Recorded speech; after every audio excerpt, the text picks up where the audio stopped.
Evening, David. You're on mute. Good evening. Sorry, on mute. That's right. You're right. Yeah, not too bad, thank you. Can't complain. Oh, here we go. I'm done with it. Right, Tara. Oh, they're making shadow. Oh, what's going on? You obviously didn't get a menu tomorrow. David, hello. Hello. Who else is there? Hi, David and Richie. Yes, sorry. Hey. That's Good okay. evening. I'm lacking a babysitter. We're lacking. Okay, right. So good. Okay, no problem at all. We are pleased to see Mark, people. I'm lacking a baby.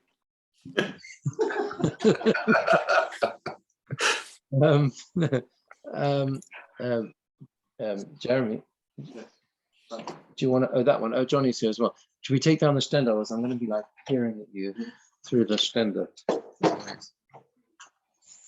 Okay. All right. Okay. Yeah. Let's go. Let's go. So there we are. So we are. Yeah, we're going to pick this up. We left on a cliffhanger, sort of.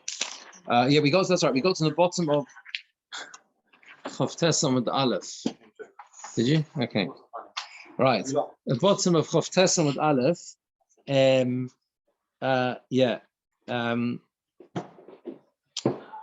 Yes. That's right. Okay. Basically, what we said was like this. We brought a statement of Mar Zutra at the very bottom of Chof Amud Aleph. Mar Zutra says that. Just to sort of summarize the way the Rashbam explained it, because this is how we left off with this last time, that a person has the ability to make a claim that you have to prove that you lived there. You can insist that he proved that he lived there day and night. Prove that you were there day and night, right? Now, the point about Mar Zutra is that normally, if a person brings Eidim, right? We got this concept of Ritzufos. It's got to be continuous, right? The 3 years will be continuous. Normally, a person brings Eidim that he was there for 3 years. That's enough. You have to start asking, was he there at night as well as day? You don't have to go into details, right? You bring Eidim there for 3 years. That's it. That's enough, right? Okay. Now, however, Mar Zutra says, if the person who is the Ma'arer, that means the person who's claiming it's his, comes along and says, I want you to bring Eidim that you were there day and night, he has a right to make that claim. It's within his jurisdiction to make that claim, to insist on that, and then he's got to bring Eidim on the night as well as the days, because since he makes a claim, which is what we call a tainas bori, a definite claim, I saw that you were not there at night, and that's why I didn't object. That's why I didn't object, because you weren't there at night, and it's a definite claim. He gets up in Beis Din and whatever, and he says you weren't there at night. Okay, then he has to bring Eidim to disprove him, right? Because and basically to prove that he was there at night, and therefore you should have made an objection. Okay, so in other words, it's inherent within the rules of Chazaka, as we've learned, is a need that your proof of ownership, right? Your proof that you remember, it's a proof. That's what it is. The 3 years of Chazaka is a proof that you own it, right? And that proof is dependent on the concept of midoloi micha. He didn't object. That's what it's dependent on. If that claim, if it has holes in it, because the guy says that it's 100% clear to me that you weren't there consistently, and that's why I didn't object, you've got to disprove that. Otherwise, your proof is not solid enough. That seems to be the simple way of understanding it, right? You just don't have a solid enough claim. Right, is that really a proof? It's really confirmation of Chazaka. Well, that's the point. It's a proof. Chazaka is a proof. It's actually considered a proof. Yes. But we assume that it's yours because your Chazaka is stronger than anything else. Yeah. But the point is that the Chazaka that you're the Chazaka of 3 years is itself a proof of ownership. But that proof of ownership is dependent on the other guy not objecting. And if he says and makes a definite claim and says, I didn't object because you weren't there at night, well, that causes problems in your claim. Therefore, you've got to now disprove that. We don't go ahead and say that. We don't go ahead and say that. If you bring Eidim 3 years, 3 years is 3 years. But if he claims that you weren't there at night, you're going to have to prove that you have to prove that what you're saying is indeed the case. That's what Mar Zutra says. Now the Gemora qualifies this. Next onward. Moidi Mazutra. Mazutra agrees, however, with peddlers who go around cities, that even if he doesn't make this claim, we make the claim on his behalf. Now look at Rashbam, top of the page, top of the Amud. Even though this is the top of Choftes Amud base, even though Mazutra holds that if he makes a claim, his claim is a claim, but we don't make a claim on his behalf. Moidi, he agrees, if the person who is claiming ownership, the ma'arer, is a roichel, a machazer bayoros, is a peddler who goes around cities, limkar kshutei noshim, to sell adornments for women, and he only comes back home at after long periods of time, random times after, there's long periods of time he's away from home. In that case, the avagav deloy to'en leise machzik sadi, even if he doesn't claim that the machzik should bring edim to dar bor tzufos yom v'layla, he lived there consistently day and night, and non tanin on lay, we make that claim on his behalf. The dilma mishum. Maybe because he wasn't fixed in the place, that's how the other guy took advantage. He took advantage to live in his house because he knew that this guy's job takes him on business for long periods of time, and therefore his property is ripe for the picking. Right? Who what? No, yeah, we as the Beis Din. Yeah, the Beis Din. Yeah, Beis Din make that claim on his behalf. We need to have a safety measure in place for people who are away from home for long periods of time, because there's a weak point in the whole system of chazaka, which is that if I'm often away on business, someone is going to grab my land. Okay, because he's not fixed in the place. That's why he took all of his house.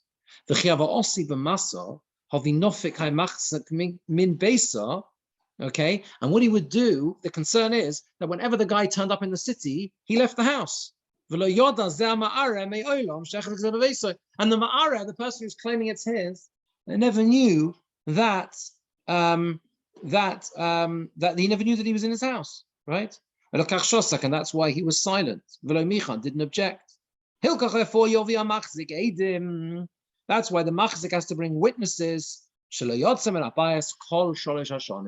All 3 years. He never left the house the whole 3 years. Afilu laila achas. Even one night. That's pretty tough. Pretty tough. How are you going to find Edim that you never left the house even one night? Not so easy. But we have to put this protective measure in place, because otherwise anyone can grab your land. Yeah, the other guy's land. Okay. Isn't this the proof we bought last week? That what?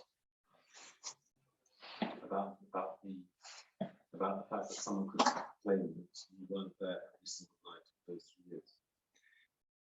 3 years. We did, and actually, it's a bit meaning. From the previous Omid, the implication was that he comes along and says in Beis Din, you weren't there at night, just generally at night. Here, the Rashbam goes further and says that you've actually got to prove you were there every night. So it's not. Well, you can. Of course you can. You can have Edim, let's say the next door neighbors, who are prepared to get up in court and testify that you were there all the time.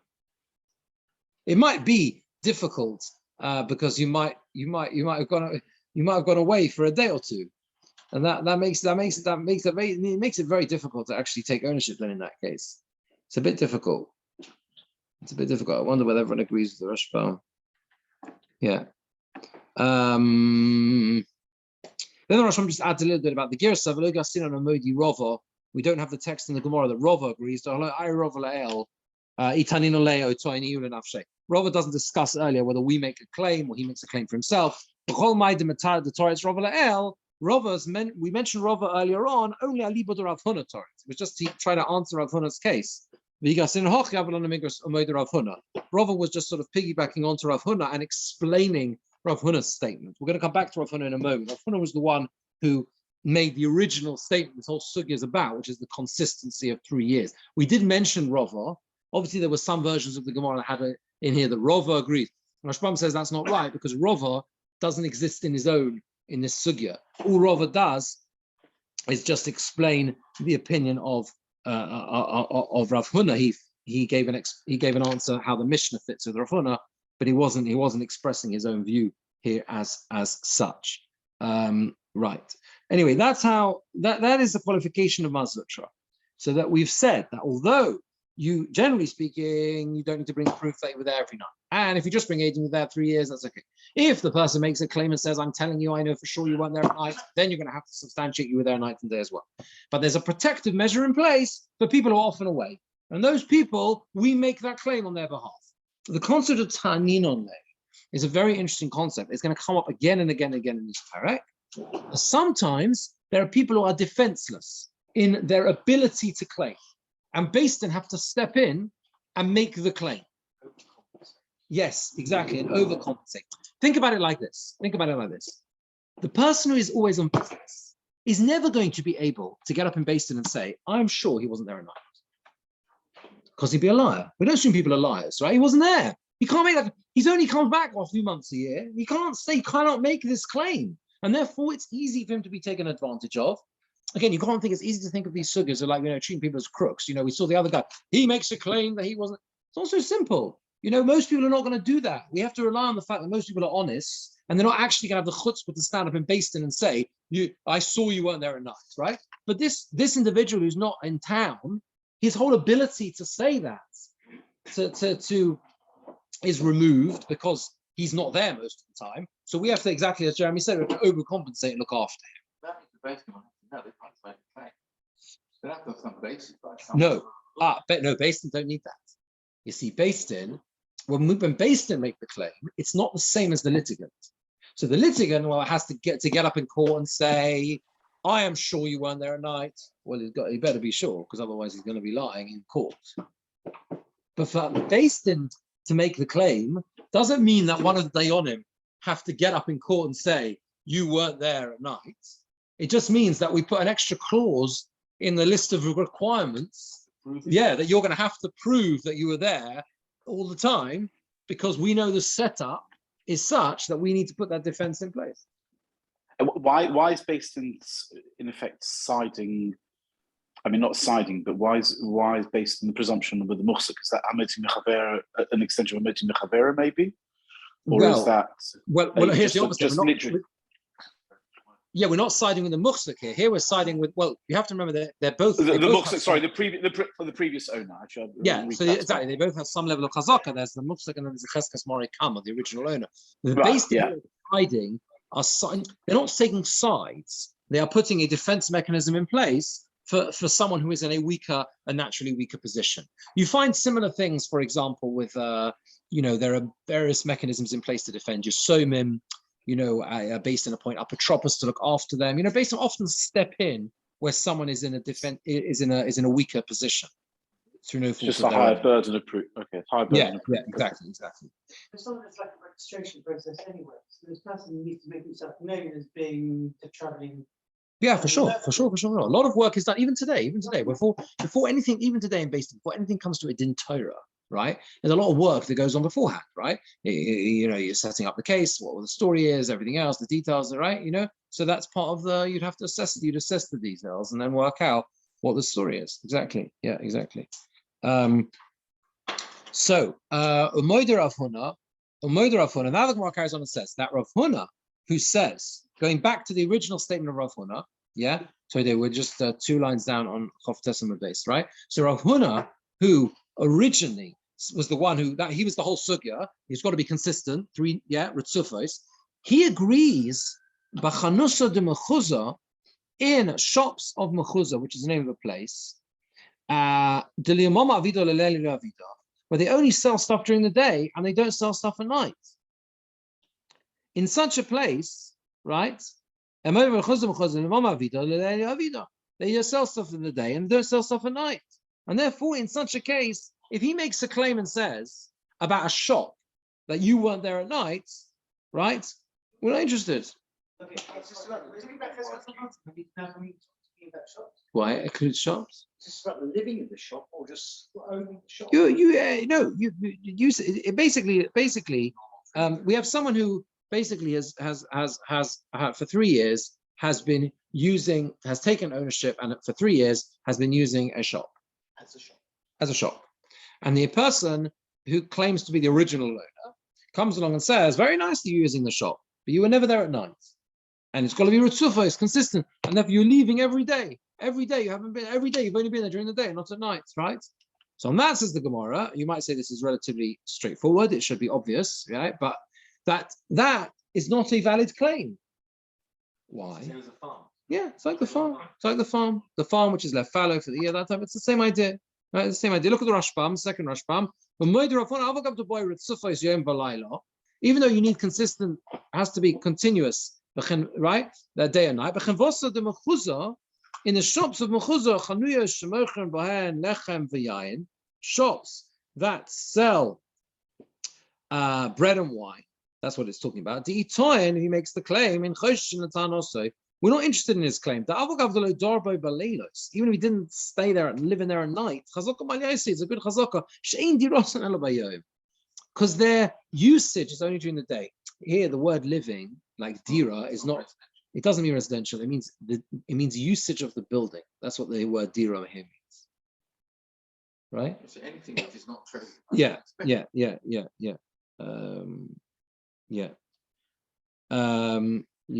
So in this scenario, what exactly is the turn and the nitan's position? Go on, what do you mean? So are we saying here that the turn is coming along and saying this shop that you've been selling your wares from the last 3 years, actually it's mine? Yeah. Right? That's what he's saying, yeah, that's his position. Right, and the nitan saying, no, I bought it from you. That's the reason why I've been in here. That's right. That's right. When it comes to that, what's to stop the scenario then that actually the turn saying, I rented this to you. This is purely a rental arrangement. Well, he could make that. But actually, it's mine. And now I'm coming to the end. It's a 3-year rental. And now it's mine. Give it back to me. Well, you have to prove it. It's all very well saying there's a rental agreement, but you prove it. Because I've got no documents, you see, because it's 3 years. So I've got no documents. I don't need to get my documents. You say it's a rental agreement, so prove it. How are you going to prove it? I say you sold it to me. I don't mind you may claiming something, but you're going to have to produce documentation. And that documentation is probably not going to be useful anyway, because I don't have the document. Right? So you're stuck. Checkmate. And the other thing to throw into this mix as well is you've spoken about 3 years. Yes. When we speak, let's say, about the field. Right? Yeah. Right. Yeah. And then let's say with the field, you could have one of the 3 years, one of the first 3 years, they would leave it fallow, and therefore it would have the fields. 3 years of active use of that field. Yes. Well, why wouldn't we say the same thing also with, let's say, let's say a shop, for example? Actually, you should say it should be over 6 years, because you had all of the nights, they weren't occupied. Yeah. Well, that's the point. So really, it should be over a 6-year period. Yeah, this is exactly the point. Tosfos deals with your issue, and that actually helps explain what the chiddush is, right? If you look at Tosfos, there are maskul and moida. This is exactly the point. Tosfos says, Pirush, he's got the first line is Dibra Maskul. Just look at the second line. Pirush, it means to say, and it helps if you're machzik 3 years. Even though they're not continuous, because there was never, the nights are not included. Since that's a normal way to use a shop, right? It's like a place where the leaf fields fallow. It's the same thing, same logic. Obviously, Rafa agrees. What's all chiddush, right? Obviously, why should it be different? We said the same thing over there with Mevri Bagi.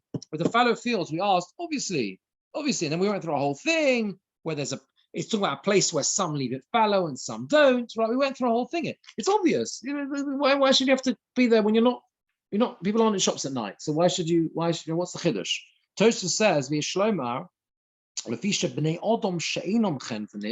people who are not shopkeepers, they live there day and night. They need continuous day and night. You have to remember that even though we don't make the claim normally that you have been there day and night, that's not because the nights are excluded. It's just that when you bring Eidim that you live there 3 years, the assumption is that means all the time. And it's only if the other guy claims that you weren't, do you have to actually prove you were there at night. But the principle of Ritzufos in a normal living house that you live in is day and night. It's a very important point. Do you understand what I'm saying? Right? It's not that we say nights don't matter. Nights do matter. It's just that when I bring Aidim, I've been there for 3 years, that means day and night, right? Unless someone tries to get up in Baston and say, no, you weren't there at night, and then you're going to have to make it a bit stronger, your proof, right? But here, that's how it is. We might think the Chen Bonim Nami Yitztarchu Kain. You might think that shopkeepers are the same, because why should they be different? Maybe they're like regular residential. Kamash Malon comes to tell us that they don't need to be proven night. I mean, high time Osi Shaper, okay. He did for this reason. It makes sense to bo inan lahu sholish shonim shleimos dahainu vov shonim. He ends up saying you actually need 6 years. See, this is to your point. Ultimately, what did we say with the fallow fields? You can ignore the fallow year, but it doesn't count. So you end up needing 4 years. So here you're going to need 6 years. There's a bit of a chiddush. Do you understand? Do you understand? Basically, you can jump the nights. The point we're saying here is that the nights do not, with a shop, do not interrupt the chazaka of 3 years. But ultimately, you've only got half. Pardon? It doesn't break the Exactly. but you still need 3 years. Yeah, that's right. That's it. Yeah. You would be there. No, and if you When you be went there, there, it's when you only went there, I'm not pointing the short is the idea the idea is occupancy. Now, however much you choose to be there during that period of time, whether you're there for 1 hour or 24 hours, the occupancy is yours. You have the right to be in the house for as long as you want. No, but if you were there for 1 hour every 20, That's not enough. every 24, then you need to be there 78 or 72 Or are you going weeks. but are you going to fix mathematical times you're there, or I did the occupancy means I choose to be in my house for 2 days a year. It's my house. No. You have to physically be there. And normal usage, as long as you're there at normal times and you use it in a normal way, right? Yeah. Then the fact that you are not there for some of the time is not necessarily a problem. So for example, okay, it's normal to take a couple of weeks holiday during the year. That's not going to disturb your ritzufos, but according to this, it might be that you lose. Yeah, it does extend the 3 years because you've got to give him 3 years to object. Not an easy job. Well, then you've got Shabbos Yom Is it true? Yeah. Hey. No, because you're there, Shabbos and Yom. What do you mean? Are you not in the shop? Yes, not in the shop. Not in the shop. But using that, let's say someone was stuck abroad due to Corona, then Yes. presumably Baston would have to take that into account, that period of time that he couldn't travel. It could be. Look at the few. Let's just do the next one because he makes a distinction here. So he says you need 6 years. Even though when it comes to fields and olive presses, you only need 3 years altogether. He's not talking about the fallow year. He's talking about when it comes to a field, 3 years. That's it, right? That's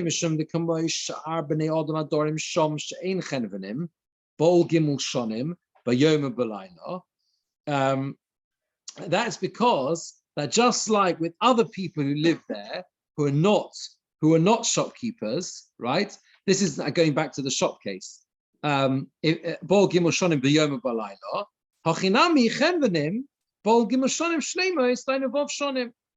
why you need 6 years with people who are shopkeepers. What he's trying to say is don't compare fields to houses or stroke shops, okay? It was probably also a little bit fluid in those days. What was a house and what was a shop? You know, this is a building. Buildings to fields, right? Fields are 3 years. And that's 3 years altogether. You don't have to start taking off Shabbos and Yom Tov. And, it's a 3 year thing, right?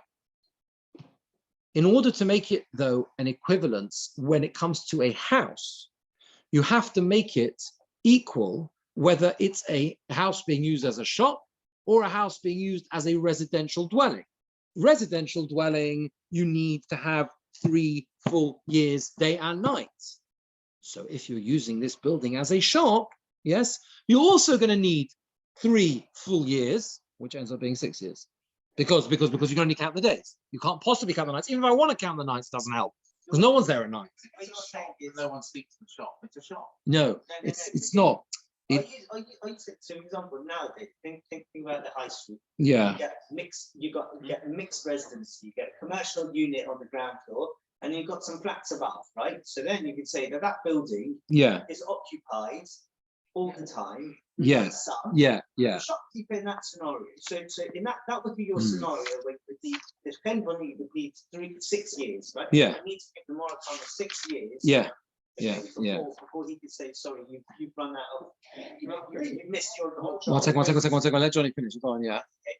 But let's say you've got a shopping district, and that is all that they do, and it's all shops, and it closes. Brent Cross, yeah, and it closes, right? There's no one else living there. So then, are we saying that in that scenario, 3 full years of Brent Cross opening time? That's what we considered to be the house, at the end of the 3 years. He doesn't make a distinction. It doesn't make a distinction. It doesn't make a distinction between different types of shops. So we can't kind of work out whether or not it means, only specific areas where it's only shops, or it's shops that also uses houses. It doesn't say that. It's simply the fact.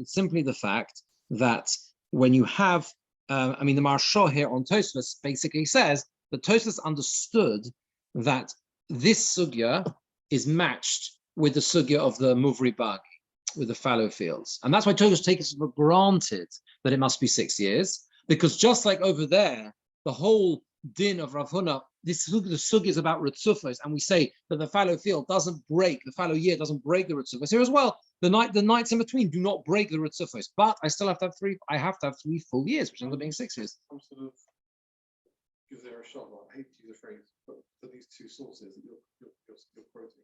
No, we're just saying that the lomdus is the same.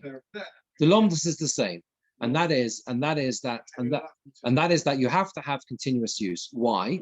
Because if you don't have continuous use, you haven't established usage enough as so to make it a proof of ownership enough.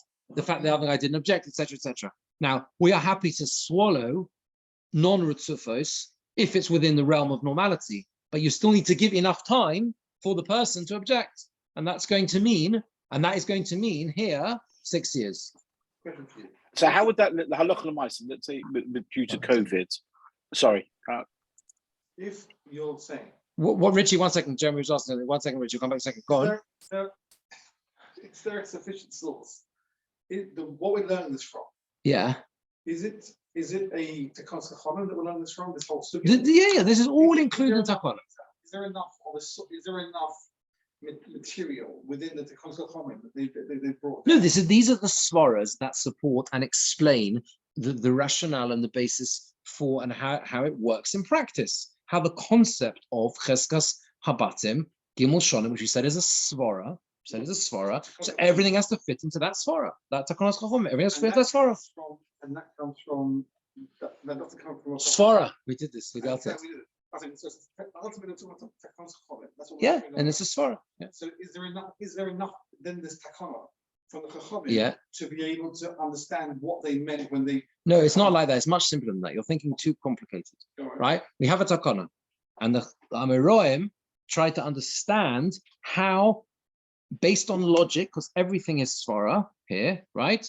Logically, what should be enough of a proof that I own it? And that's where this din of Ritzufos comes in, continuous. And that's what we're trying to explain. Richie, what did you want to ask?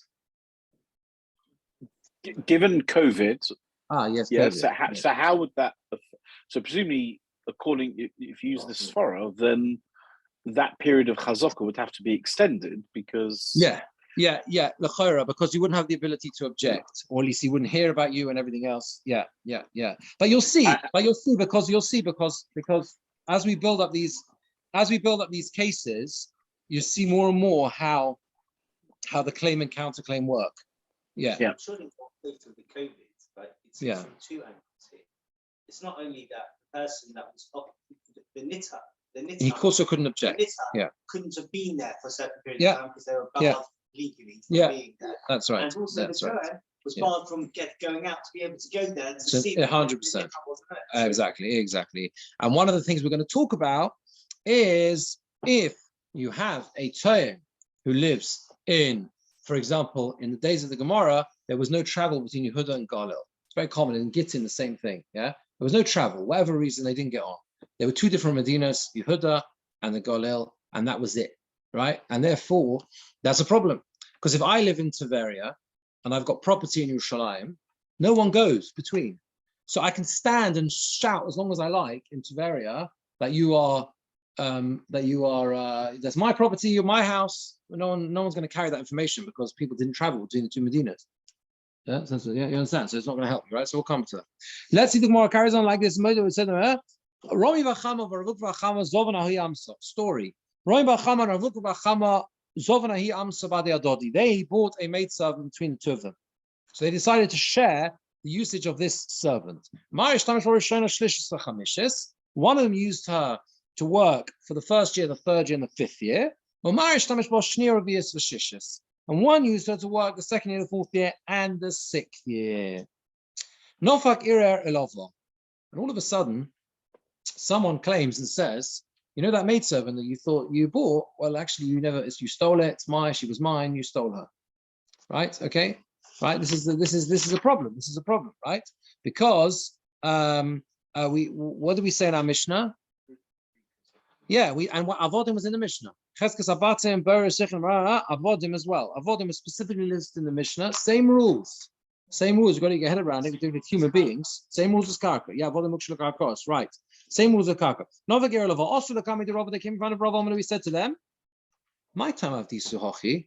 So he turns around to these two Amiroim, who were of Romi Bacham Rav Lukfa. Why did you do this? Why did you act in this way? Okay, why did you split the years like this? Because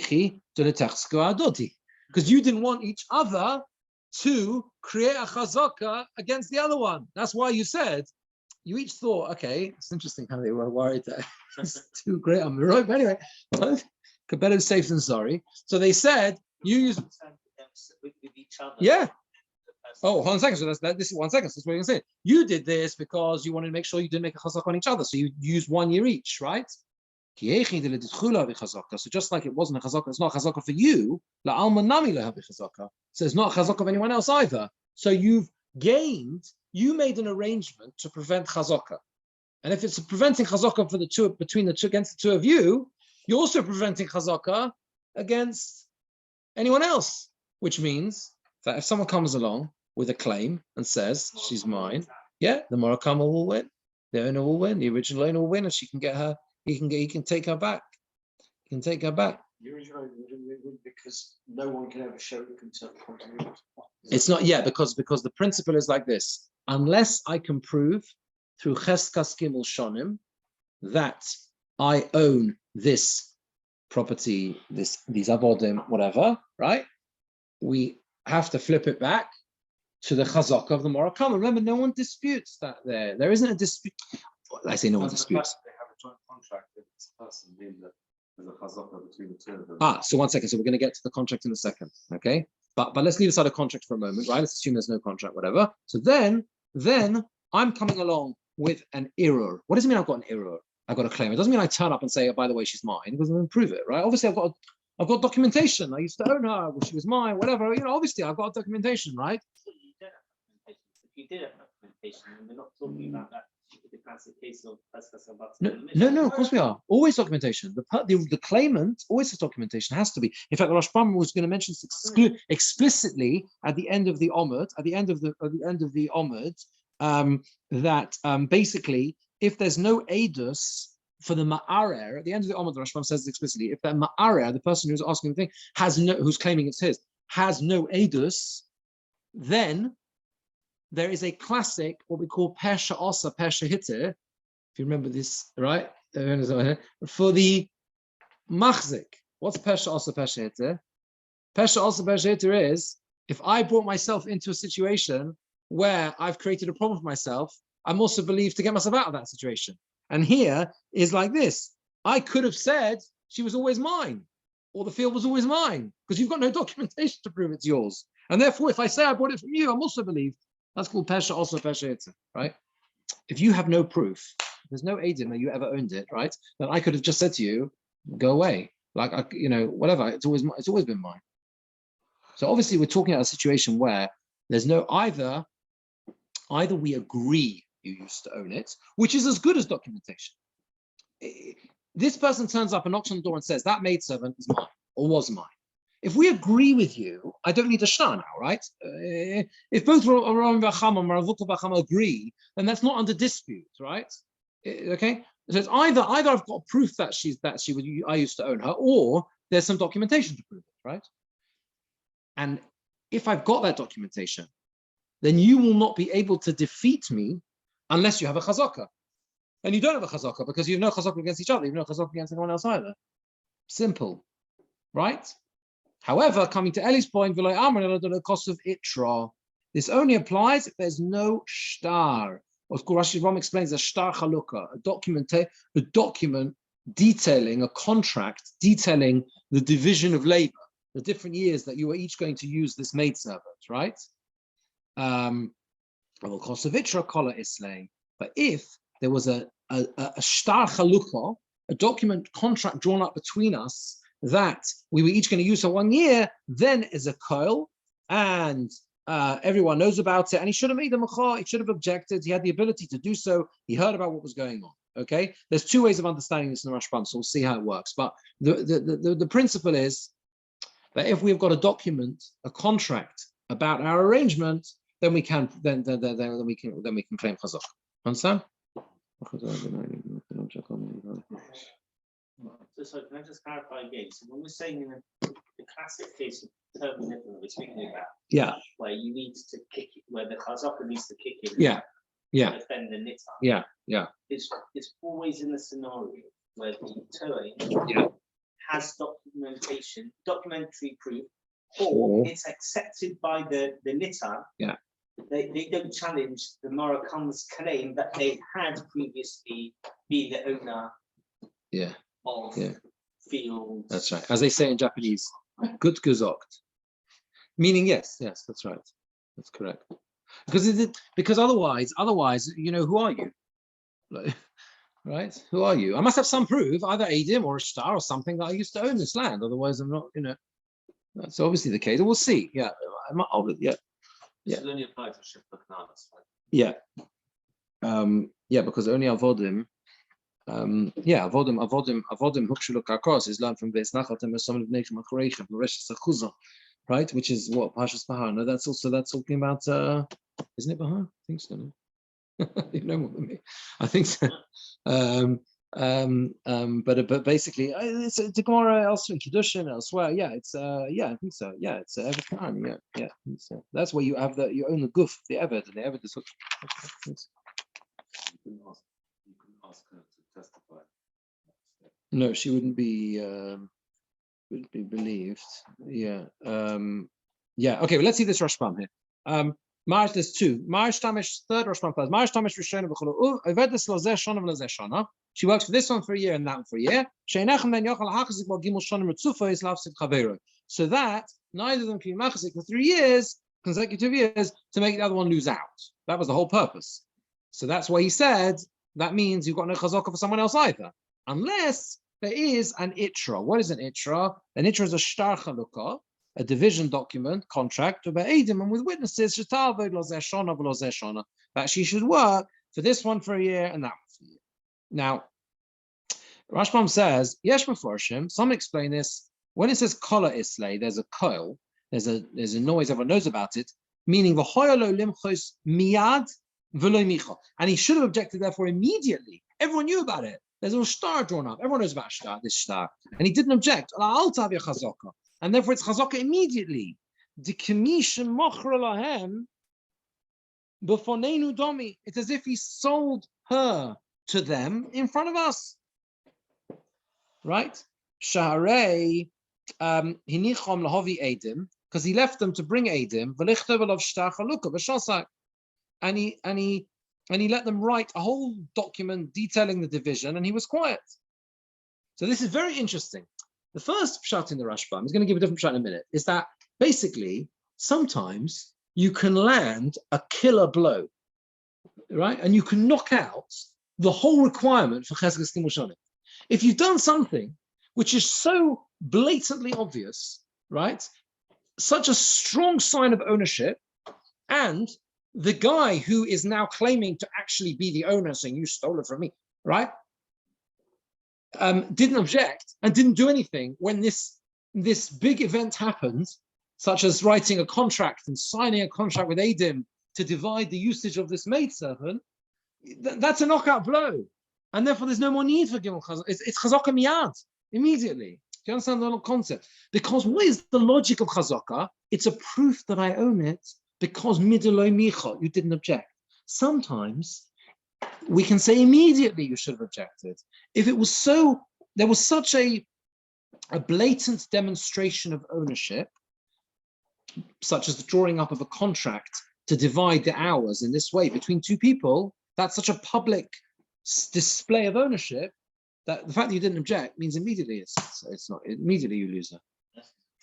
What? Yeah, okay, well, let's leave aside cases, maybe there'd be exposure you couldn't, there were reasons you wouldn't have heard about it. Let's assume it's a normal case, right? We're living in the same shtetl, right? You're there, I'm just, let's take a simple case, right? What's the problem? Well, okay, for starters, in the previous onwards, hadn't we brought as one of the proofs, right? Before we went with the third one. Yeah. Ultimately, the first one wasn't about he had the chance to be, he had the chance to challenge but didn't challenge. Then we went to he could be makbid, but it wasn't makbid, right? So that's point number one. What was your question? We lost you. We rejected that as an idea. Oh, as the rationale.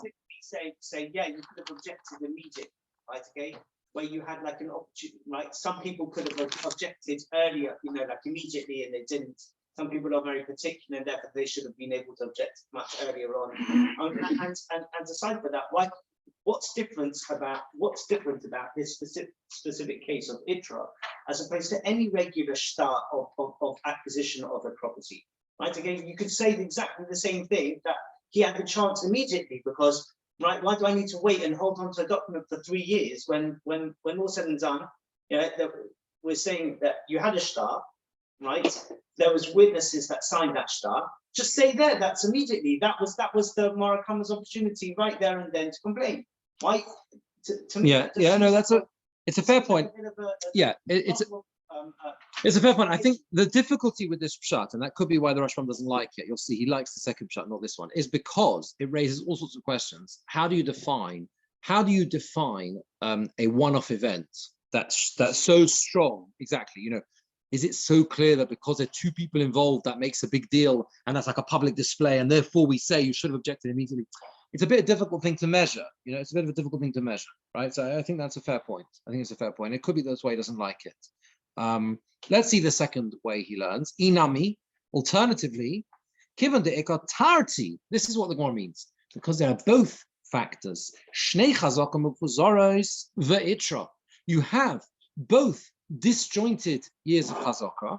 So it's you're building up things here, right? You've got the fact that we have years of chazaka, just they're not consecutive. That's the problem here, right? I've got 1, 3, and 5. You've got whatever 2 and 6 or whatever it is, 2, 6, 2, 4, 6, right? 2, 4, 6. So there are 3 as chazaka, they're just separated. Plus, you've got the itra, the document, ikakola. The two of them together means that it makes it public knowledge, known about. Gemora domi, and it's like proper chazaka. Right? Okay. And he should have objected him, and he should have objected. And he didn't object. And he didn't object. Sorry, he doesn't like this shot. Okay. Mistakes at the end said the chinek. Okay, it's obviously something else. Okay, so anyway, that's what. So the second shot, the first shot is that it's enough of a coil that made the chalukah alone. You should have objected immediately. The second one is no, it doesn't mean that. It means to build up the two things together. The separated years of chazaka plus the shtar. Okay, means that it's kind of like, it counteracts the problem with having chazaka that's not ritzufos because there's a shtar chalukah, right? And we can say you should have objected. The Rashbam says on that, this does not seem to me correct at all. Okay, so this is it, right? This is what he's doing now. He's saying both of these are incorrect. Both approaches are wrong. The first 3 years is a chazaka. Since between the two of them, they have edim and documentation. As we say later on in our parak, 3 buyers can join together to create 3 years. Omar Rav, and on that Gemora Memala from the base, Rav says the kulon bishtar, as long as they all have a document. So we see Omar Rav says, even though in that case each buyer is only machzik 1 year, they 3 years joined together for one single unit of chazaka, because of the power of the fact that they come with the strength of a shtar. You with me? The shtar unifies us into one whole. I don't care if Ruvain bought it year 1, Shimon bought it year 2, Levi bought it year 3. If it's all documented and arranged, and there's document, that's the deal. That's the deal. Then the whole piece, 3 of them together, whoever's got it now, whatever, can turn around to the original owner and say 3 years. The fact that we weren't using it doesn't make a difference. Since it was all agreed and it's all above board and it's all with a shtar, we weren't trying to hide away from you. You knew about the arrangement. It's all fine. It's all got, it's all documented. They're shut to them. Yeah, exactly. Yeah. Yeah. Yeah, exactly. Yeah, precisely so. That's it. Yeah, that's right. That's right. Exactly that. We have bands together. That's right. Exactly. And he says, here as well, there's no difference. And this is the reason why it's chazaka. Now he's going to give you the reason. Very important. Okay, so we've established the facts. Are you following this? Rashbam is a bit more difficult. In some ways, it's easier than Rashi. In some ways, it's harder. It's easier than Rashi because he says more and he clarifies more, right? It's harder than Rashi because you have to keep track of long pieces of the Rashbam, and sometimes it seems that it's going around a little bit in circles, but you have to understand what he's trying to say here. Rashbam is building up a picture. He's saying some suggest the reason is because it's the koil, is the koil is a knockout blow, the shtarler. Some say it's because the whole thing together, 6 years, right? Plus 3 separate years, and the shtar together knocks out the problem in scattered years. This is both wrong, Rashbam says. All it is simply saying that with the shtar, we can join together different owners, and therefore we have 3 years at the end of year 3, not year 6, year 3. For Hainu Taima, and this is the reason, he says, now he gives you the svara. Why is it chazaka? Because he should have objected within 3 years. And he cannot say, Bishvil, you know why I didn't object? Because I saw you weren't really using it in a normal way. You weren't using it normally. You were skipping years. You were using her for 1 year and the shifcha, and he was using her for a different year, and that's why I didn't object. So you see, because I thought you know why you're doing it like this? Because you're scared to use it continuously for 3 years, because you're trying to use some subterfuge to prevent me gaining knowledge of what you're doing. That's the whole point. It's why you're doing it in a dodgy way. No, 1 second. 1 second. Yeah, 1 second, right? That would be the possible argument that he can make. Because the shtar proves that's not why they're doing it. That was just the deal they made. They divided it for that reason. But that was how they would use her. And that's pshat. This is the pshat, right? Basically, this Rashbam is very important because this Rashbam explains the svara in the whole sugya. We've reached the end of the sugya, And the Rashbam has now given us, it's a beautiful piece, has now given us the svara for the whole sugya. We started off the sugya, it's a very clear sugya, right? It's a din in, Rav Huna establishes a din. Gimel shonim retzufos, has to be continuous. Why? Who cares?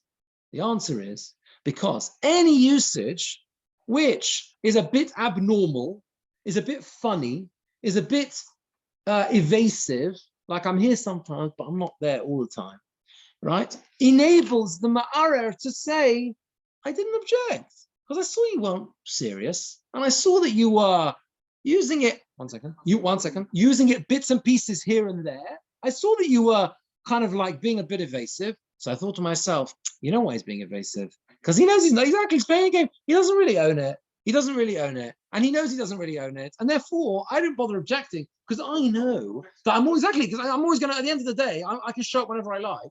And everyone's going to believe me. Based on are going to believe me. Everyone's going to believe me, right? Because they're all going to say, well, yeah, obviously, because this guy was just trying to pull a fast one because he didn't use it normally, right? And therefore, what happens is that if the machzik, right, can disprove that by saying, you with me? Yeah, the machzik can disprove that by demonstrating that the reason why he used it in a slightly unusual way was not because he was being evasive at all. It was just because that suited his needs. I couldn't afford to buy a shifcha. Or I don't need to use a shifcha every year. So we jointly bought a shifcha together. Here's the shtar to prove it. Here's the contract. You have year 1, I have year 2, I have 3. So it's normal usage. And if it's normal usage, we can turn around to the ma'ara and say, you should have objected. And you didn't object. And therefore, it's a proof that it's mine. Makes sense? Makes sense? Or not? So last bit. It's a proof that it's mine. If we use it normally, right? If we use it normally, then the fact that there is something which on the surface may look a bit unusual, like the fact that we're each using it 1 year and whatever, doesn't matter. I don't care. Doesn't matter. Because everything is, I can demonstrate that all my usage has been completely normal. If I've used it completely normally, like being in the shops during the day or whatever, like being in the field and leaving it fallow free, it's all normal. And if it's normal, then the only reason you didn't object was because you're lying. Because you're lying. The Rahman response is still that the issue becomes public knowledge, or there's a public awareness with the issue. Even in that final reason. And I'm like, is that what people talk about when they're like just thanking out a kiddush and yeah. Well, you have to remember that the Gemora itself says that. Yeah. The Gemora says, "Avol kosav itra kola isle." There's a koil. There's a public knowledge. Yeah. We are basing this on the fact that it's public knowledge, and that just has to be a metzias. People know about shtaros. They know about contracts that are signed. The signing of the contract makes it public knowledge, makes our arrangement public rather than private. And because it's public rather than private, that prevents you coming along and saying, well, this was all, this arrangement was cooked up between you to try and get me out the picture, basically, right? So I would think that you're just passing the maidservant around so that you can take legal control of her. Don't ask about the rights of the maidservant. It's not the sugya, but the rights of the shipra. It's a fair point, Martin. It's a fair point. You have to assume that there's such a thing as a koil. Such a thing as a koil. Yeah. If you are saying that there was only partial occupancy. Yeah. Then the rest of the time has to be made up. So that was 3 years. Yeah. Therefore, turn it to 5 years. Yeah. No, but even worse than that, because if it was partial occupancy, which was abnormal, meaning. Not within the realms. Yeah. So, for example, you have a shop which sells wine, and you only sell a couple of days a week. That's not normal. People have shops and they sell every day of the week, right? So if you do that, then even if you don't, it's not going to help you. The night situation is not going to help you. You're still no chazaka because you haven't used it normally.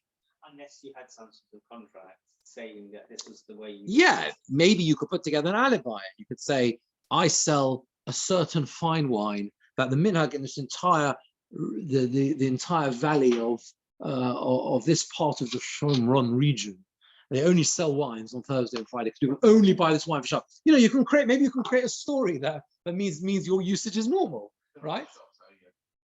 Yeah. You got to create a story, but you better start building your case, because if you own the grapevine and you only and you start taking chazak on that, and you only open on Thursday and Friday, it's a bit dodgy. Yeah. Does the abnormality still count? No, if it's abnormal, you're going to be messed up in Ritzufos, and therefore your case is thrown out. Right. If it's normal, then you haven't spoiled your Ritzufos, but you're still going to have your 3 years. That's the deal. Okay. Anyway, that's it, and we will mitzvah carry on next week. Okay. Have a good evening. Thanks for joining. Thank you.